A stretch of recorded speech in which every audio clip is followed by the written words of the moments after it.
আসসালামু আলাইকুম। শুভ সকাল। সূরা তাওবা আয়াত 40। তোমরা সাহায্য না করলেও আল্লাহ তাকে সাহায্য করেছেন যখন কাফেরেরা তাকে বহিষ্কার করেছিল আর গুহাতে তিনি ছিলেন দুজনের একজন। যখন তারা উভয়ে গুহায় ছিলেন তখন সাথীকে বলেছেন, চিন্তা করো না, নিশ্চয়ই আল্লাহ আমাদের সঙ্গে রয়েছেন। আল্লাহ তাকে প্রশান্তি দিলেন এবং তাকে শক্তি দান করলেন এমন এমন সেনাবাহিনী দিয়ে যা তোমরা দেখনি। আল্লাহ অবিশ্বাসীদের কথা নিচু করে দিলেন এবং আল্লাহর বাণী সুউচ্চ। আল্লাহ বিজয়ী কৌশলী। হালকা অথবা ভারী রণসম্ভারে সজ্জিত অবস্থায় তোমরা বের হও এবং জানমাল দিয়ে আল্লাহর পথে সংগ্রাম করো, এটাই তোমাদের জন্য কল্যাণকর। যদি তোমরা বুঝতে পারো, আশু লাভ ও সফর সহজ দেখতে পেলে হলে তারা অবশ্যই আপনার অনুসরণ করত, কিন্তু তাদের কাছে দূরত্ব কঠিন হলো। তারা আল্লাহর নামে শপথ করে বলবে, সাধ্য থাকলে অবশ্যই তোমরা বের হতাম।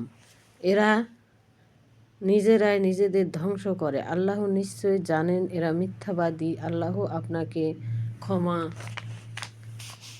ক্ষমা করলেন। আপনি কেন তাদের অনুমতি দিলেন?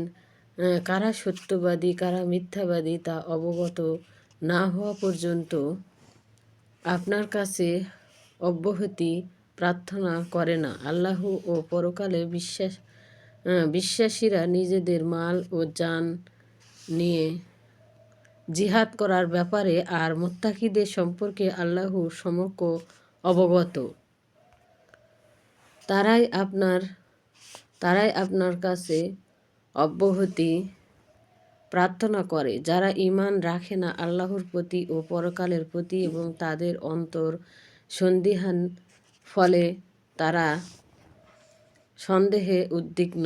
তাদের যুদ্ধে যাবার ইচ্ছা থাকলেও তজ্জন্য কিছু প্রস্তুতি তো তারা নিত, কিন্তু আল্লাহ তাদের যুদ্ধে যাওয়াকে অপছন্দ করলেন। তাই তিনি সামর্থ্য দেননি। বলা হলো, যারা বসা তাদের সাথে বসে থাকো। তোমাদের সঙ্গে যদি তারা বের হতো তবে তারা তোমাদের মধ্যে বিভ্রান্তি বাড়াতো এবং ফিতনাতে তৎপর হতো। আর তোমাদের মধ্যে তাদের গুপ্তচর আছে, আর আল্লাহ জালিমদের ব্যাপারে অবহিত। এরা পূর্বে ফিতনা পাকিয়েছে, আপনার কর্ম নষ্ট করতে চেয়েছে যতক্ষণ না তাদের অনিচ্ছা সত্ত্বেও সত্য এসেছে ও আল্লাহর আদেশ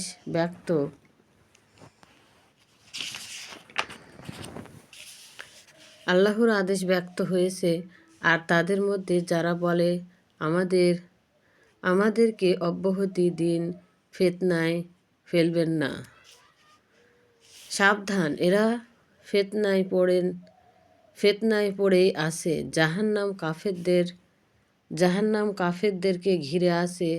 আপনার মঙ্গল হলে এদের কষ্ট হয়, আর আপনার উপর যদি কোনো বিপদ আপতিত হয় তাহলে বলে, আমরা পূর্বেই সতর্ক হয়েছি, এবং তারা আনন্দে সরে পড়ে। আপনি বলে দিন, আমার উপর আল্লাহ যা নির্দিষ্ট করেছেন তাই আমাদের হবে। তিনি অভিভাবক, আল্লাহর উপরই নির্ভর করে মুমিনেরা।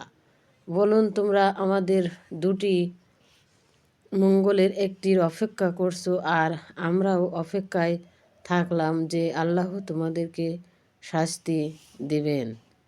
আল্লাহ তার নিজের পক্ষ থেকে অথবা আমাদের হস্তে, অতএব অপেক্ষায় থাকো, আমরাও অপেক্ষায় আছি। বলুন, ইচ্ছায় হোক বা অনিচ্ছায় হোক তোমাদের অর্থ গৃহীত হবে না। তোমরাই ফাসেক সম্প্রদায় লোক, আর তাদের দান খয়রাত গৃহীত না হওয়া এছাড়া আর কোনো কারণ নেই যে তারা আল্লাহ ও তার রাসূলকে অস্বীকার করে। তারা নামাজে অলসতা করে আর তার সাথে বিরক্তি ভরে দান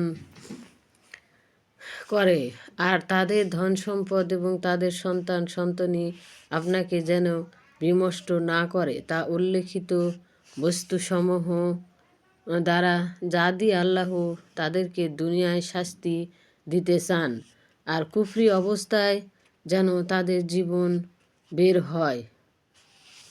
তারা আল্লাহর নামে শপথ করে বলে যে তারা তোমাদের দলে, মূলত তারা তা নয়, এরা ভীতু। যদি তারা পেত কোনো আশ্রয়স্থান অথবা কোনো গুহা বা লুকিয়ে থাকার সামান্য স্থান, তবে তারা তার দিকেই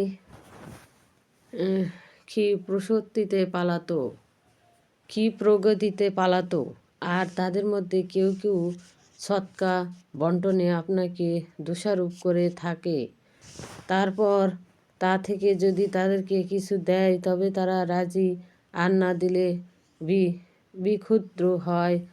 আর কতই না ভালো হতো যদি তারা সন্তুষ্ট থেকে বলতো, আল্লাহই আমাদের জন্য যথেষ্ট, আল্লাহ আমাদের স্বর্গীয় অনুগ্রহ হতে আরও দান করবেন এবং রাসূল আমরা আল্লাহর প্রতি আসক্ত।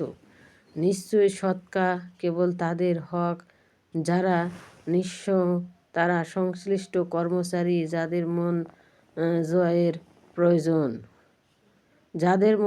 প্রয়োজন, দাস মুক্তির জন্য, যারা ঋণগ্রস্ত, তাদের জন্য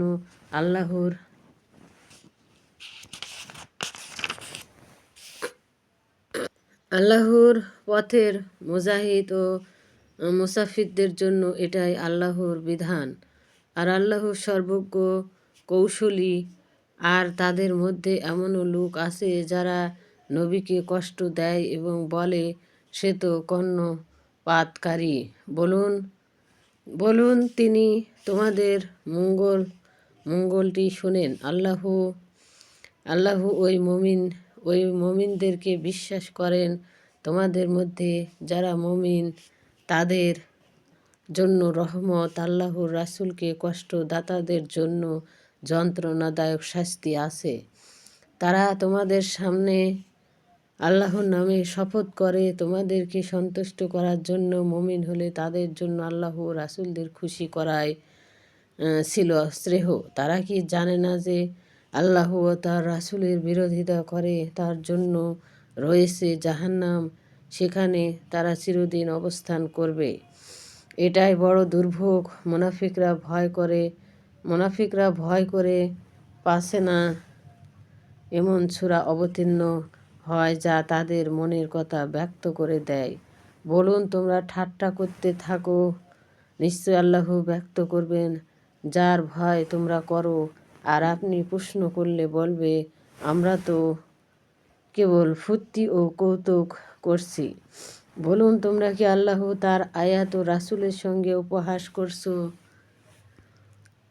বাহানা করো না, তোমরা তো কুফরি করছো। ঈমান আনার পর তোমাদের এক দলকে ক্ষমা করলেও অন্য দলকে অবশ্যই শাস্তি দিব, কেননা তারা ছিল দোষী। আর মুনাফিক নরনারী একে অন্যের দোসর। তারা অসৎ কাজে নির্দেশ দেয়, সৎ কাজে বাধা প্রদান করে, স্বর্গীয় হাত বন্ধ করে। আল্লাহকে তারা ভুলেছে, ফলে আল্লাহ তাদেরকে ভুলে গেছেন। নিশ্চয় মুনাফিকরা বড়ই অবাধ্য। মুনাফিক নরনারী ও কাফেরদেরকে আল্লাহ ওয়াদা দিয়েছেন জাহান্নামের, সেখানে তারা চিরদিন অবস্থান করবে। এটাই তাদের জন্য যথেষ্ট। আল্লাহ যাদের লানত করেছেন তাদের জন্য স্থায়ী শাস্তি। তোমাদের অবস্থা পূর্ববর্তীদের ন্যায়। যারা তোমাদের চেয়ে প্রবল ছিল শক্তিতে ও ধন সম্পদে এবং সন্তান সন্ততিতে, অতঃপর তারা তাদের প্রাপ্য ভোগ করেছে, তোমরাও তোমাদের প্রাপ্য অংশ ভোগ করছো। যেমন তোমাদের পূর্ববর্তীরা তাদের অংশ ভোগ করেছে। তারা যেরূপ পাপকর্মে লিপ্ত ছিল তোমরাও তাদের মতো পাপকর্মে লিপ্ত হলে। আর এদের দুনিয়া ও আখিরাতের সকল নেক আমল ব্যর্থ হয়ে গিয়েছে, তারাই ক্ষতিগ্রস্ত। এদের কাছে কি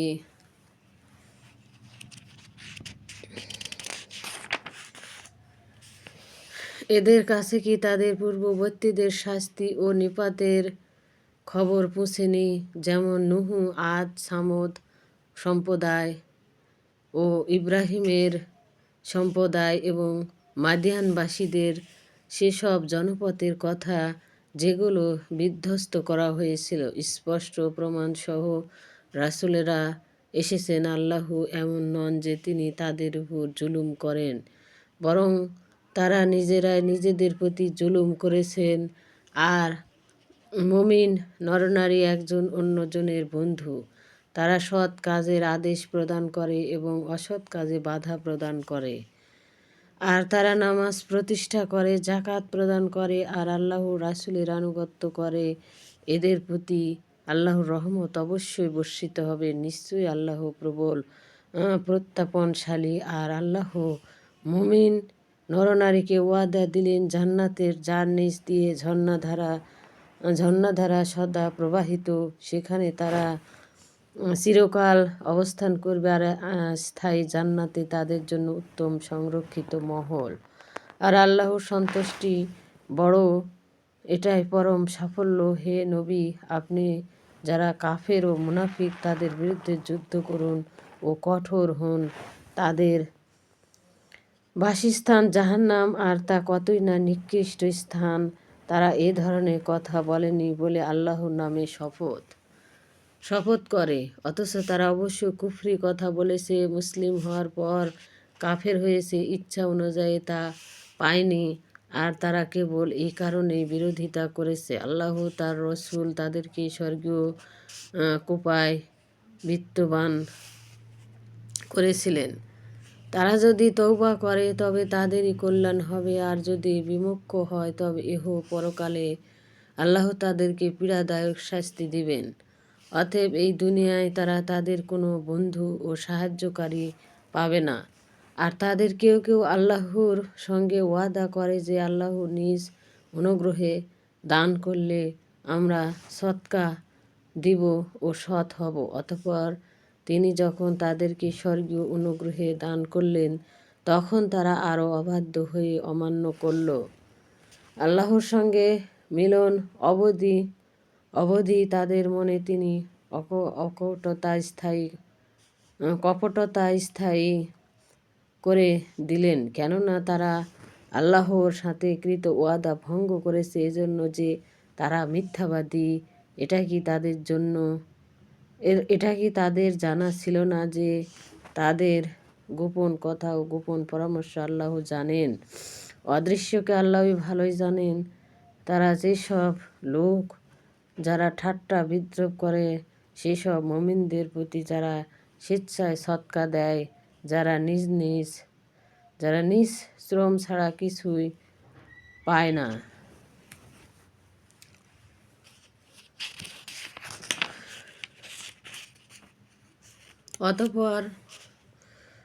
অতঃপর যারা তাদের বিদ্রূপ করে, আল্লাহ তাদের মিথ্যা করেন, তাদের জন্য রয়েছে পীড়াদায়ক শাস্তি। আপনার ক্ষমা প্রার্থনা করা না করায় উভয় তাদের জন্য সমান। আপনি তাদের জন্য ৭০ বার দোয়া করলেও আল্লাহ ক্ষমা করবেন না, কেননা তারা আল্লাহ ও তার রাসূলকে অস্বীকার করেছে। আর আল্লাহ অবাধ্যদের হেদায়েত দেয় না। যারা পিছনে থেকে গেল তারা আল্লাহ রাসূলদের বীরাচরণ করে আনন্দ পেল। জান মাল দ্বারা আল্লাহর রাস্তায় যুদ্ধকে অপছন্দ বলল, তোমরা গরমের ভিতর অভিযানে বের হইও না। বলুন, জাহান্নামের আগুন অপেক্ষা গরম যদি তারা বুঝত। সুতরাং তারা এখন সামান্য হাসুক, পরে অধিক কাঁদবে। এটাই তাদের কৃতকর্মের ফল। আল্লাহ আপনাকে তাদের দলের কাছে ফেরত আনলো এবং তারা কোনো অভিযানে বের হওয়ার জন্য অনুমতি চাইলে বলুন, তোমরা আমার সঙ্গে কখন বের হবে না এবং আমার সঙ্গে শত্রুদের বিরুদ্ধে কখনো যুদ্ধ করবে না। প্রথমেই তোমরা তো বসাকে পছন্দ করেছ, তাই যারা পিছনে রয়েছে তাদের সাথে বসে থাকো।